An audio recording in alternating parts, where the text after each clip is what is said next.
যৌবন বয়সে একাধিক প্রেমের সাথে নিজের নাম জড়ালেও এখন অবধি বিয়ে করার ইচ্ছা প্রকাশ করেননি বলিউড প্রেম গুরু। ব্যক্তিগত জীবনে প্রণয় ঘটিত কারণে ব্যাপক আলোচিত সমালোচিত হয়েছেন বলিউড ভাইজান। বিস্তারিত থাকছে ডেস্ক রিপোর্টে। সালমান খানের আসল নাম আব্দুল রশিদ সেলিম। তার ৫৮তম জন্মদিন পার হলেও এখনও তিনি ভারতের সবচেয়ে এলিজিবল ব্যাচেলর।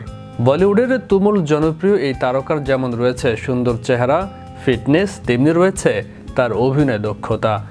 তবে জীবনে অজস্র প্রেম এসেছে বসন্তের মতো, আবার চলেও গেছে রুক্ষ শীতের মতো। এক নজরে দেখে নেওয়া যাক তার কিছু প্রণয় কাহিনী। প্রথাগত পড়াশোনার পাঠ চুকিয়ে ১৯৮০ সালে বলিউডে নাম লেখান সাল্লু, আর প্রেমের অভিষেকটাও হয় সে বছরই। সঙ্গীতা বিজলানি ছিলেন সে সময়ের মিস ইন্ডিয়া বিজয়ী। কৌশলে জয় করে নেন সুন্দরীর মন। ব্যাস শুরু হয়ে যায় দুজনার প্রেমের মাতোয়ারার দিন। তবে সে প্রেম বেশি দিন স্থায়িত্ব পায় না। বাগদান হওয়ার কথা থাকলেও ৫ বছর পর তাদের সম্পর্কের ইতি ঘটে। প্রেমের দরিয়ায় সালমানের নোঙর ফেলার কমতি হয়নি কখনো। পাকিস্তানের অভিনেত্রী সোমি আলী বি টাউনে এসেছিলেন মূলত সালমানের জন্য। মাত্র ১৫ বছর বয়সেই বলিউড তারকার প্রেমে পড়েন তিনি। বেশ কয়েক বছর চুটিয়ে প্রেম করলেও তিক্ততায় শেষ হয় দুজনার সম্পর্ক। শোনা যায় এই অভিনেত্রীর শিশুসুলভ আচরণে অতিষ্ঠ হয়েই নাকি আলাদা হয়ে যান ভাইজান। বলিউডের পর্দার বাইরে সবচেয়ে আলোচিত জুটি সালমান ঐশ্বরিয়া।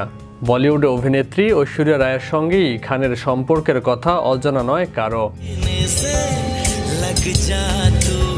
হাম দিল দে চুকে সনম ছবির সেট থেকে সূত্রপাত তাদের প্রণয়ের। বেশ ভালোই চলছিল দুজনের প্রেম রসায়ন। কিন্তু হঠাৎ ঐশ্বরিয়া ব্রেকআপের ঘোষণায় সাল্লু এলোমেলো হয়ে যায়। তবে সম্পর্কটি টিকিয়ে রাখতে চেষ্টার ত্রুটি করেননি এলিজিবল ব্যাচেলর। কিছুতেই আর সম্পর্ক জোড়া লাগেনি। ঐশ্বরিয়া রায়ের মতো ক্যাটরিনা কাইফের সঙ্গেও ভাইজানের সম্পর্কের কথা বহুল প্রচারিত। সালমানের হাত ধরেই বলিউডে এসেছিলেন ক্যাটরিনা। অনেকেই ভেবেছিলেন আর বুঝি নারী সঙ্গে যাবেন না সালমান, কিন্তু বাই বর্ন লাভার কেন থেমে থাকবেন? প্রেম মানেই তো সামনে এগিয়ে যাওয়া। নিন্দুকের মুখে ছাই ছিটিয়ে আবারও প্রেমে পড়লেন সাল্লু, তবে সেটিও বেশি দিন স্থায়ী হয়নি। এত প্রেম করে ক্লান্ত সালমান নতুন করে আর প্রেমে জড়াননি। হুট করেই বছর খানেক আগে শোনা গেল লুলিয়া ভান্তুর নামে এক রোমানিয়ান টিভি উপস্থাপকের সঙ্গে প্রেম করছেন বলিউড তারকা। শুধু তাই নয়, তারা শীঘ্রই বিয়ের পিঁড়িতে বসতে যাচ্ছেন, এমন খবরও প্রকাশ হয়েছে, কিন্তু তার বাস্তবে ঘটেনি। সবশেষ পূজা হেগড়ের সঙ্গেও প্রেমের গুঞ্জন ওঠে বলিউড ভাইজানের। তবে দেখার পালা বলিউড ভাইজানের ব্যাচেলর এই তকমা আদৌ ঘুচবে কিনা। বিশ্ব বাংলা 24 বিনোদন ডেস্ক।